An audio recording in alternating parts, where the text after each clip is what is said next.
And Dwayne, What's going What's you going look on, every? familiar. Okay. What's going on, everybody? Welcome to Unapologetically Blackmail, where we talk about surviving the stigma, standards, and systems. Once again, my name is Dwayne Pate. Shout out to my co-host, brother EJ Stewart. As you all know, this podcast is meant to highlight the stories of African American men and to highlight their stories of how they got to where they are, and helping other individuals see their version of success, and defining it for their own personality and for their own, journey that they had to endure. Listen, make sure you follow, like, comment, subscribe. Continue to help us push this message of positivity for our African American brothers that are out here doing positive things that we don't hear about quite often. So once again, we have another great guest. I got to shout out brother Wendell Supreme Shannon. He's been sending me a list of brothers to kind of get on the interview, so I want to make sure I shout him out. We had him on a couple episodes back with him and his dad, so shout out to him. But I want to turn it over to brother Tyrone. Is Syranno? I felt like I want to do something fancy with that. Syranno. So listen, it's Syranno, not like the Bergiac, not like the pepper, because Okay. Syranno is usually the pepper, so it's Syranno like the Bergiac. I got that name back when I was in high school. I used to rap and do poetry, so that's where I got that name from. Okay, awesome. Well, let's just get into it. Tell us a little bit more about yourself, where you're from, what it is that you do, and just kind of give us a little bit of background of who you are as a person. Okay, that's not a problem. So, my name is Tyrone Syranno Wilkens. I am a photographer for the last 13 years, specializing in portrait, fashion, and beauty photography. In 2019, I started a modeling agency here in the DMV called Tour Weight Management. We've been running strong for the last 2.5 years, and got a lot of big things coming up. So, yeah, that's the summary of it. Otherwise, I'll be talking all night. Well, that's the purpose. We want to get you talking, so that's cool. Right. So you say you've been in photography for the last 13 years. So let's kind of talk about, like, how did you get in, like, where was that first time when you got the camera and it was like, this is something that I want to do, or something that I feel passionate about? What was that first time like? So the reason I purchased the camera in the first place, because I just had my son. So I just wanted to kind of capture memories. That was really the purpose, and I had the money to buy it. What wound up happening is my son's mom, she used the camera more than I did, and she started getting good at it, and I didn't want her to get better at it. So I took it up. That's what happened. I'm asking you are not going to outdo me with my camera. Something I paid for, right? I did pick up the camera, and I just started shooting regular stuff. Like, I started shooting just things outside, animals, people, stuff like just regular stuff. And then I think the moment that I realized that it was for me was right around when Obama got elected, because I don't know if you're familiar with it, but right around that time during his inaugural ball, there were some people who crashed his inaugural ball. It was a Caucasian couple, and there was a third person that they didn't really advertise like that, but it was a black gentleman that I had worked with who was doing a magazine in DC. So I got contacted by Jet Magazine, and they asked to use one of the pictures I had posted on my Facebook so they could run the story. So they did that, and they asked me what form of payment I want. I said a job. I said, so if there's an opportunity for me to work with your company, I'd like to do that. And I got the opportunity to do that, and I got a spread in Ebony magazine. I can't remember the name of the gentleman. That I was working with, but I got a spread in Ebony magazine because of it. And that was that moment. I was like, I could do this, like, for real. Like, there's actually a place for me to make money doing that. So after that was that moment. That was a beautiful moment for me. That was a real humble flex right there. It was. He's like, what possessed you to what gave you the insight to, some people would be like, yeah, run that cash check. What gave you the insight to say, don't give me a fish, teach me how to fish, or put me in a position to get more fish. What gave you the insight at that moment in time? I'm not going to say nothing profound. Honestly, I just tried my hand. So I didn't know what would come out of it because they asked me, said, well, how do you want it to be in the magazine? What do you want your name to say? Same thing that you see below is the same thing that I had them say. And they was like, oh, okay, so how much? And I just was like, a job? So, and I got blackballed from Ebony though, in the same breath. So, and the reason for that is because I wasn't educated. So I didn't know what net 30 was. I thought they was just withholding payment, and I was trying to get my money, and I bugged them like every day for like a week. So they eventually sent me my money, and then that was like the end of the conversation. Wow. So, but the guy I had contact with, he like the postmaster for the District of Columbia now, or something like that. So that was kind of like a rise and fall moment at the same time to a degree, or no? How do you feel about that moment in itself? You know, looking back at it now or then, both. So then I beat myself up about it because I didn't understand. You know what I mean? But now when I look back at it, I still kind of like, I'm not necessarily angry at it, but I think it's taught me something. So when I work with people who are not really familiar with the field, I'm an educator. Because in reality, he could have took that as a teachable moment and said, oh, you don't know what this means. Okay, so net 30 means. You know what I mean? But it wasn't that. I think at a certain level of people, they get to a point where it's like, I don't want to have to teach you this. You should be reading in the book. But in reality, it just don't work that way. Some people just don't know. So which is part of the reason I became a mother agent, because a mother agent's job is to develop and educate models. So that's what I love to do. Got you. So let's go back to that net 30, because everybody that's watching might not know what the net 30, what that terminology means and how that applies to your profession. Okay, so net 30 is basically the interval amount of time that a company will pay you based off of their marketing budget or based off of whatever budget they have to pay you. So the number just signifies the amount of days. So net 30 is 30 days, 60 is 60 days, 90 is 90 days, and 120 is 120 days, so on and so forth. Got you. So is that almost like a month-to-month contract almost? No.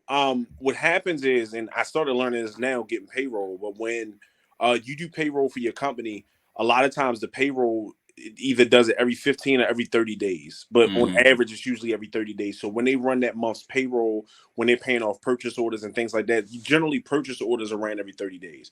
So I'm considered a purchase order technically because I'm a independent contractor. So what happened is at the end of that 30 days, they'll cut the check to everybody they owe a purchase order to, and then that's basically how you get paid. Right. Okay, got you. Right. Awesome.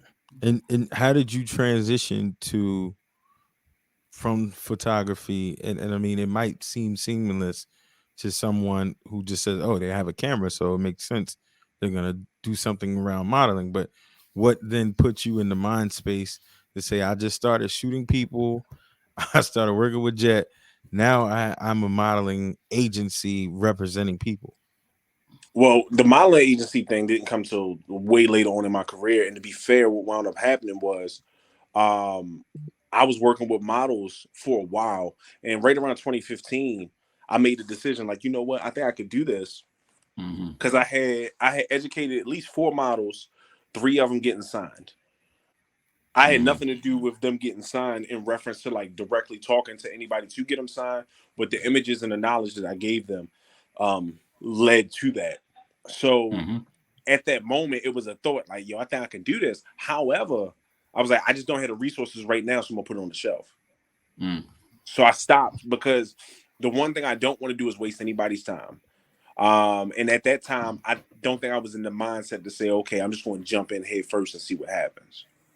Okay, that's good. That's good information. Thank you for sharing that. And I think that's very pivotal. I think what you want, the information that you get, you want to give back, and I think that's very crucial, especially in the business business arena, and just kind of giving back to those, and also make sure you monetize what it is, the information that you give, because sometimes that information is priceless and it's very helpful. So definitely appreciate that approach that you have with that. So can we go back a little bit further to your childhood and how was that?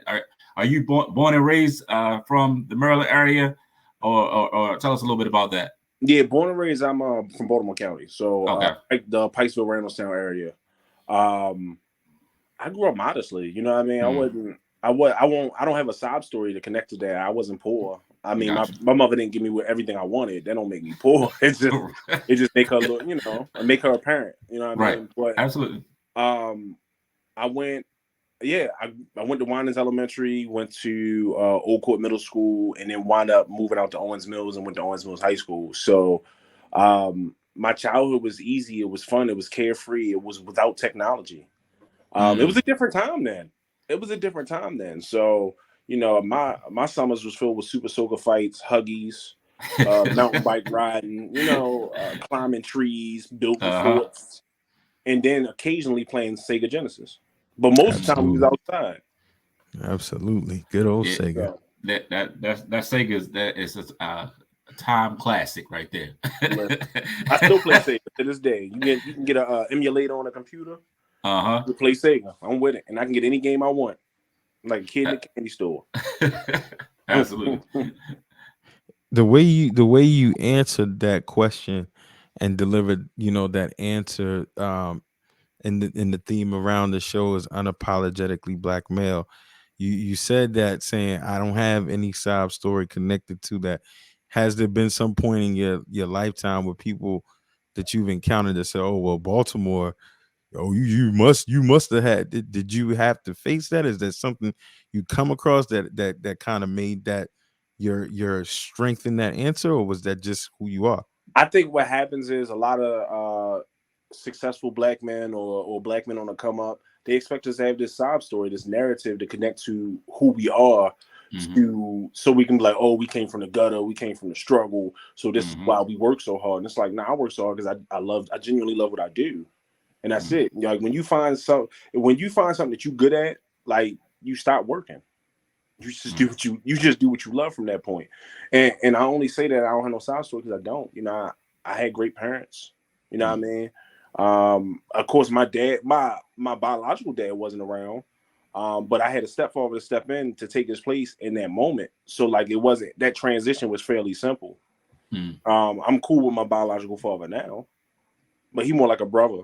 It's a little bit difficult to get back to that, you know, father son dynamic, but I still love him. That's my dad. You know what I mean?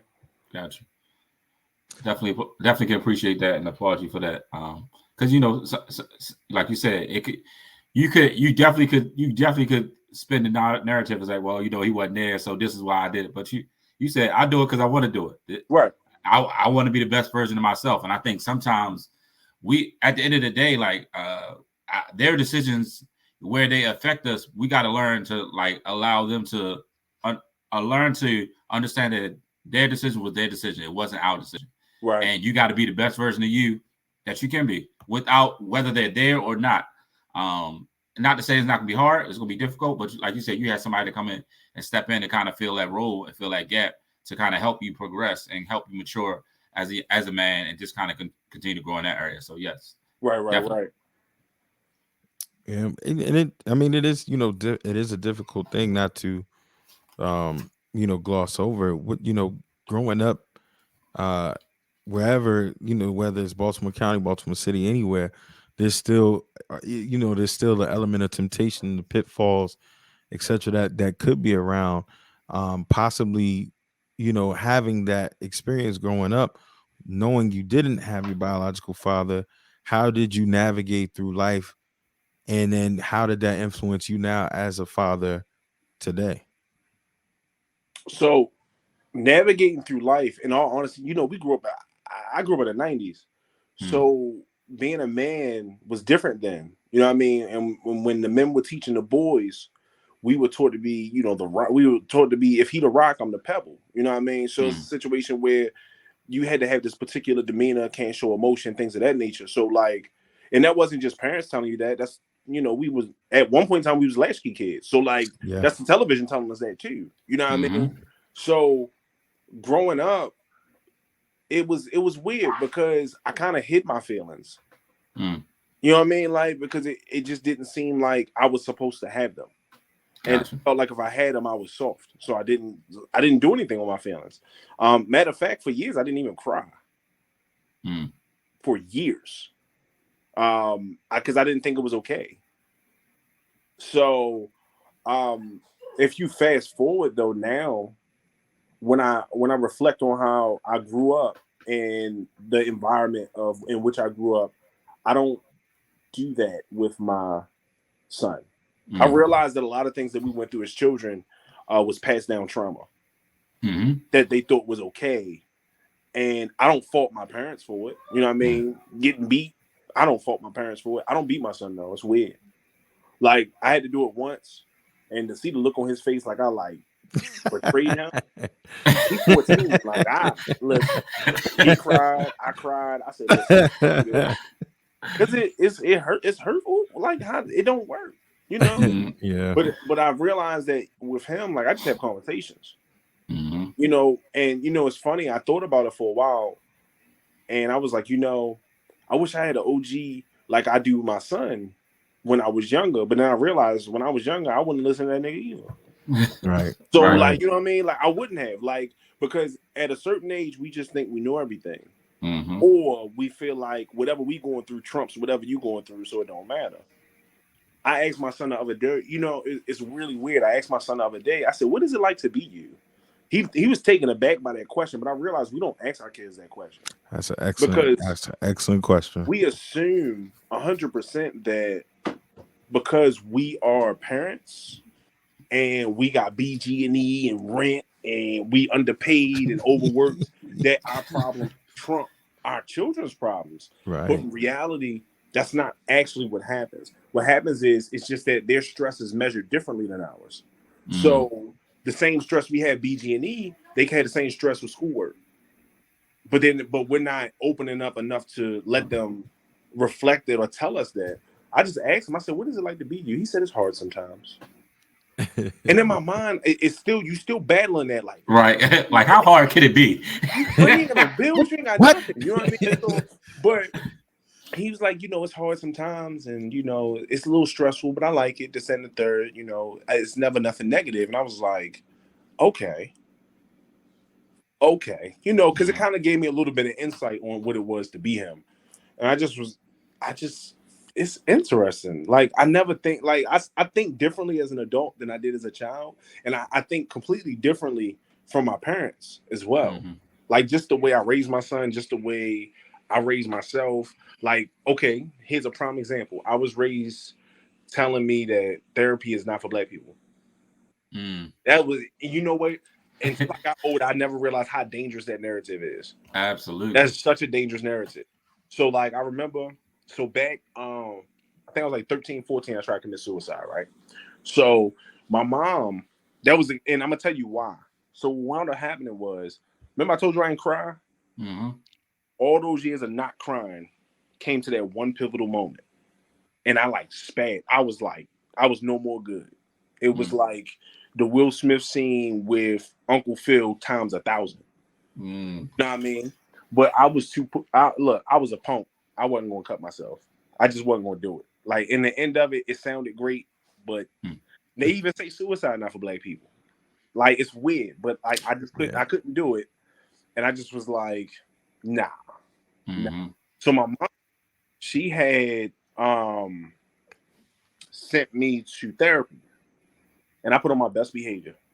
I didn't even take advantage of that opportunity that was afforded to me because I could have unpacked a lot of things at that age, but I wasn't ready to.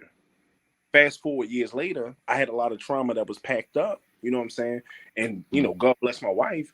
She told me one day, she said, listen, I don't know what's going on with you, but I think I'm out of the realm of helping. I think it's time for you to seek somebody like a third party to help you. I was like, okay.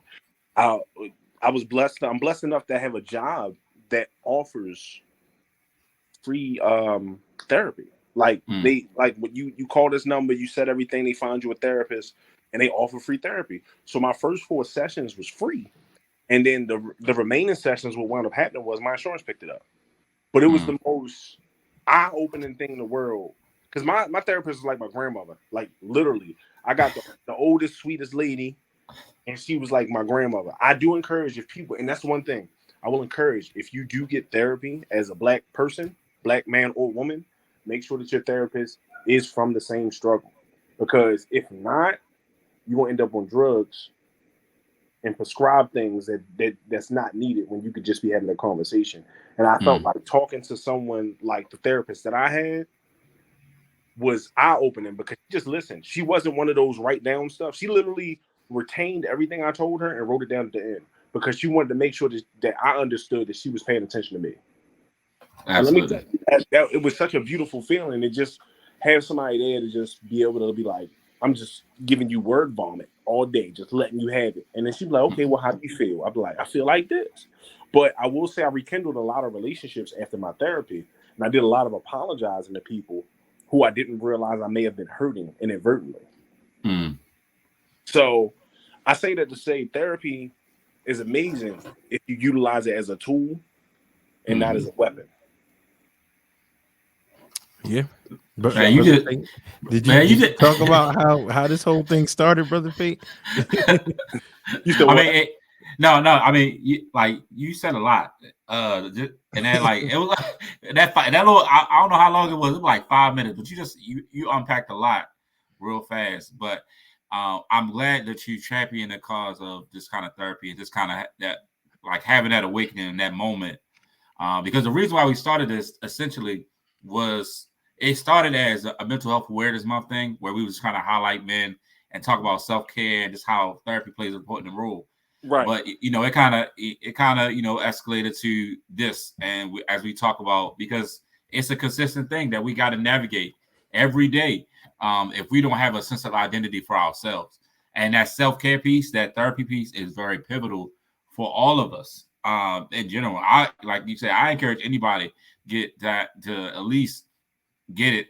If you work in a helping profession or just any profession, period, make sure you have some sort of therapy. And I was in this session recently, and somebody was talking about that they had trouble finding a therapist because during this time it's real, the need is high, but the therapists are few. So right. I just try to encourage them to just kind of be consistent because the more consistent you are, you'll find the person that you actually need to help you through your process and progress. So it's super hard to find a primary care physician as a Black man. Oh yeah, absolutely. Especially if you're looking for a Black physician therapist. Like I had to search. I've actually found one. I found two of them during the time that I had my insurance, and that's what I probably started going to the doctors maybe within the last 10 years because for so long I consider myself healthy, but things start to not work, and then you like, all right, I guess I need to go get checked out. Right. So, and finding those, and it was hard to find those. It's like word of mouth, like somebody, a Black physician, and like I know. So and then having to find the right insurance or have the right insurance for that doctor is always key. So definitely something that we got to overcome consistently. Right. I found that from your story, and every time someone comes on here, I mean literally every time I find something that resonates with me or I get educated, and firstly salute you to that question of asking your son, what is it like to be you? Because I'm gonna have to ask my kids that, because I think I'm still a little more older to the ways we were brought up, but I'm definitely different. Definitely different. But right. I resonated with all of that trauma coming to a head, because while you could have been acting out, doing things leading up to that point, you were bottling so much up. And it's just crazy how no matter where you're from, what you've been through, what you're going through, as Black men, we share so much of a similar story. And, I appreciate you shedding light on your story and your journey, because it's definitely, it definitely helped me in the 2 minutes that you spoke. So I definitely appreciate that. Absolutely. So you talk to us about like the photography, the modeling agency. Is there any other major projects that you've been working on or you have coming up, like that you will be working on in the next few months or the year? I know I saw something that you posted recently. I think it was like the Ezekiel project, right? Yeah, the Ezekiel project. Can you tell a little bit about that? Because I was interested. I meant to send you an email because I saw the like send you an email if you want to participate. So you'll be getting email from me. So okay. But yeah, so tell us a little bit about that. So the Ezekiel project, I was shooting Wendell's dad. I was shooting Mr. Dell a few weeks back, and I had a split second idea while I was there because I had shot a picture of him and I could only see half of his face. I said, Wendell, yo, sit up here, yo. I think this would be kind of dope if I'm gonna shoot the other side of your face. I'm gonna put something together. I was like, don't hold me to it. I'm gonna figure it out. So I did. I went home and did it, and it came together so beautifully, and it was so interesting and eerie at the same time. Exactly how much they look alike from a standpoint of generations. And I realized, and when he was talking to me about, he said, "Bro, you need to do something with this. You need to you need to find a way to monetize this." And I was like, "Okay." I said, "Well, I'm not good at that. So if you good at that, I'm creative. Like I'm a creator. It's not saying I don't want to learn the business, but I have a hard time with it sometimes. So I kind of learn as I go to see what works and what doesn't. Because a lot of times, sometimes you could just throw things to the wall and see if it sticks, but that don't always work. So in this situation, he kind of walked me through it, which was cool. The reason I call it the Ezekiel project is because it's based off of Ezekiel 18:20, which talks about the sins of the father. So, I called it that because I was like, yo, that'd be dope as a dope name. Because at the end of the day, it's about generations and seeing how they evolve. And it's also for something or for generations to come to look back on the heritage of their family and the narrative and the lineage and be like, yo, Dad, you look just like Grandpa. Yeah. And then, hopefully, I'm still living and we can do it again with the same people as they grow with their children. That, and it's crazy. I just said this this past weekend on another interview I was being interviewed about, but I often talk about the sins of our fathers and how much it impacts us today, and the sins of their fathers, and et cetera, et cetera.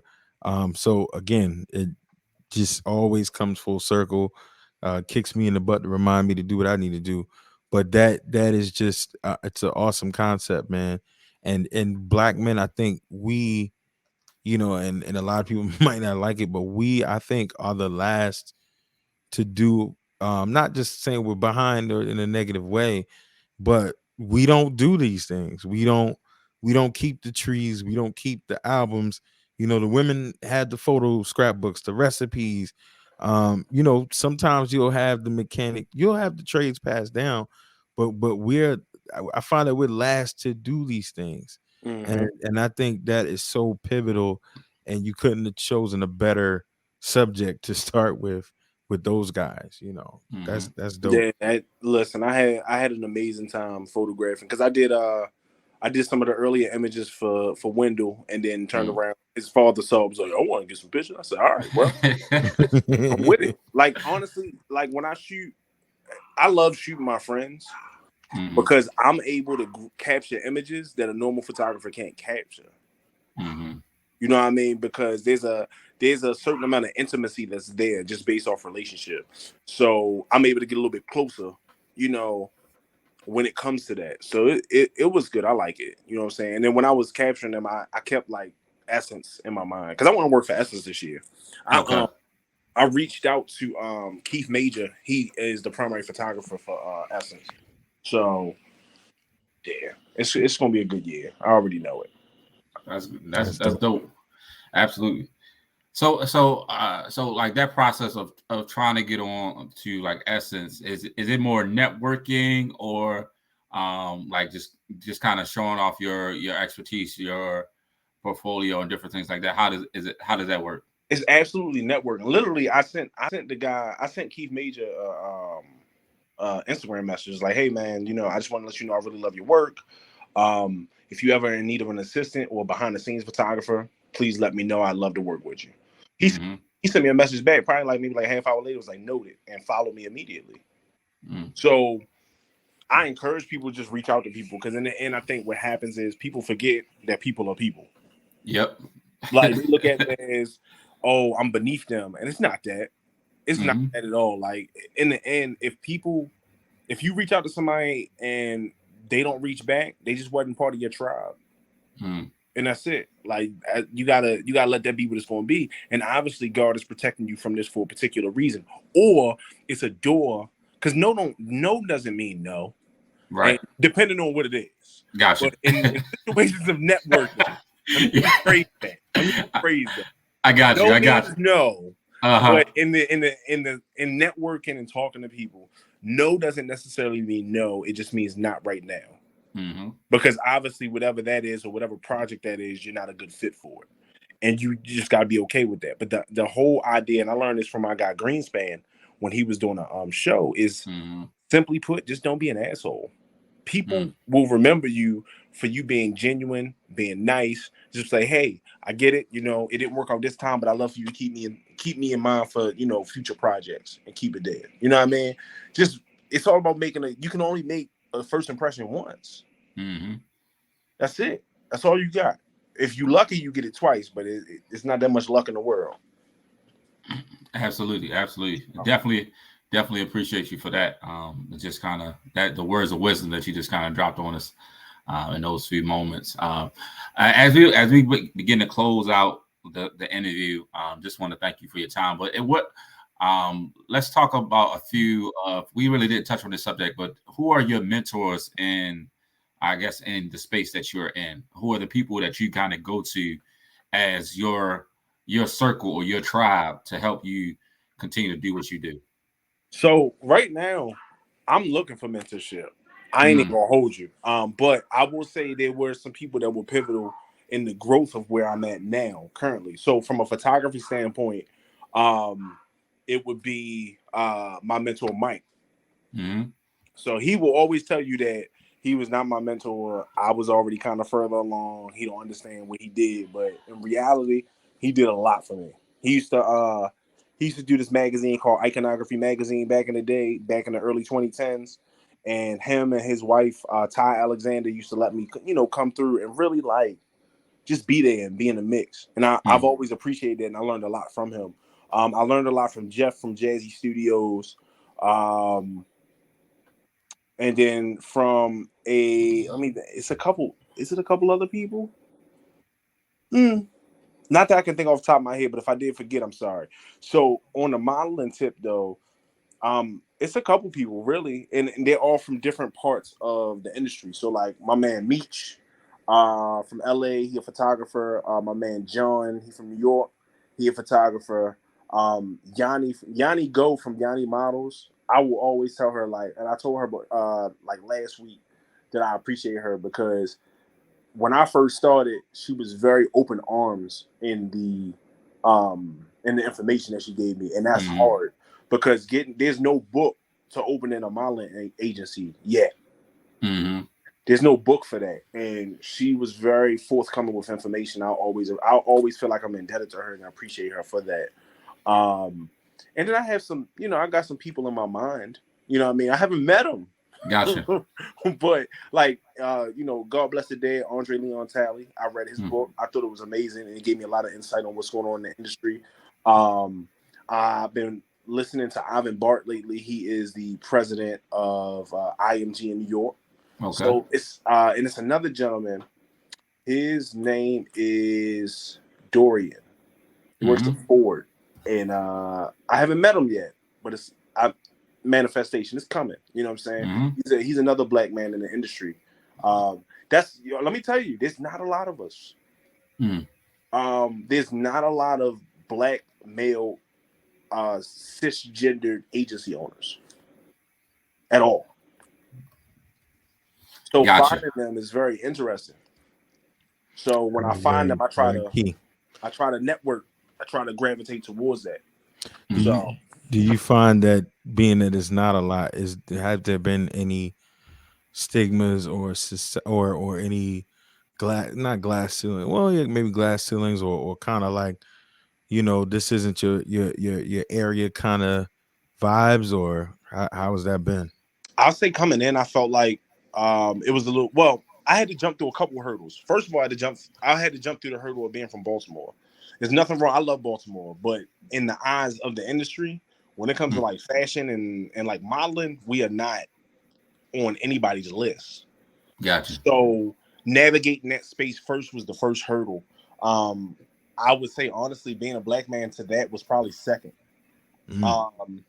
And I haven't had, it wasn't like I haven't had any racism or anything like that. Like, nah, man. Like people, I think a lot of people in the industry just kind of play it close to the chest because you don't know who really, and I think that's any industry. You really don't know who is being genuine. I'm a genuine guy. I'm a sponge. I want to learn. I will offer services in trading for knowledge, and I'm okay with that. Like I understand and respect opportunity. But when you get into this industry, I think what happens is people are unaware of your intention, despite whether you wear it on your sleeve or not. And I think from previous, situations they've been through, it makes it a lot harder. But I do realize as I go, I remember when I first started, I met with an agency owner up there, and we were talking, and it threw him off because I brought him a bottle of wine. He was like, okay. I said, yeah, man, when you go to people's house, that's what I was taught. When you go to somebody's house, you bring a gift, right? So I brought him that. He looked at me weird, but he was like, well, thank you. I said, yeah, that's what's up, and I appreciate you for sitting down with me. And he put me on a game. He did. I ain't gonna hold you. But I'll always remember what he said to me. It was something that resonated with me. He was like, yo, have you ever worked at an agency? I said, no. He said, at all? I said, no. He said, and you're just going to go ahead and start an agency just like that? I said, yeah. He said, you bold as shit. I said, he was like, yeah, we got a name for those. Those are garage agencies. I said, that's fine. I said, but listen, the only way I can get through this is to start. And then just kind of learn on my way. I said, there's not much I can do. I said, I appreciate the information you've given me because that's helped me out tremendously on how to at least look more legitimate. So the first things I invested in was a back office so that I can create model packages, which is basically all the back offices. It's like software that you use to organize all the information about your models and about the business so that when I'm sending you something, it just comes off with the letterhead and all that other stuff. And it looks like, oh, it's a business. And then I invested in an email and a website. So. And that was it. That for the start, I had 5 models when I started. I got 20 now. Wow. That's awesome. And I still need more. It's a numbers game. Wow. Man, you definitely give a lot of wisdom, a lot of insight on the business and just kind of, who you are as a person. So I definitely want to take the time to appreciate you for all that you're doing and all that you're going to continue to do. With your agency, with the photography, and with all that you're doing. Before we leave, can you kind of provide the people with your social media information, how they can get in contact with you if they want to, kind of see your work, be involved, help you out, volunteer, whatever way they can, do. What's the best way to get in contact with you? Email and direct message. I actually answer direct messages too. So my personal Instagram is SYRANNO, and then my business Instagram is BYSYRANNO, which is bysyranno. And then for my agency is 208 MGMT. To be fair, as soon as you put in 208, it should be the first thing that pops up.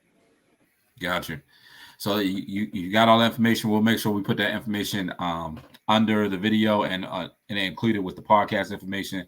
So, man, we just want to say thank you once again for joining us today on this podcast, sharing your story, and sharing all the information, and just kind of being open to this platform. And we want to celebrate you. That's the whole point of it. We want to make sure that you get your flowers while you're here, and we want to let you know that we appreciate all that you're doing and all that you will do. For the culture and for your business and for your family. Yeah, definitely salute, brother, and continue to tell your story. Continue to tell your story and reaching and teaching people, man. Definitely appreciated it. I appreciate that. Thank you so much. I appreciate you guys for having me on. Of course, I appreciate Wendell for submitting it. You know what I mean? I appreciate all of that, man. Absolutely. Well, once again, thank you all for joining us for Unapologetically Black Male, where we talk about surviving stigma, standards, and systems. Make sure you like, comment, follow, subscribe, and share this information. Make sure you connect with us on all social media outlets, on all digital platforms, so that we can continue to spread this message of positivity and continue to celebrate our African-American men. Once again, thank you, and we'll see you next week. Peace. Peace.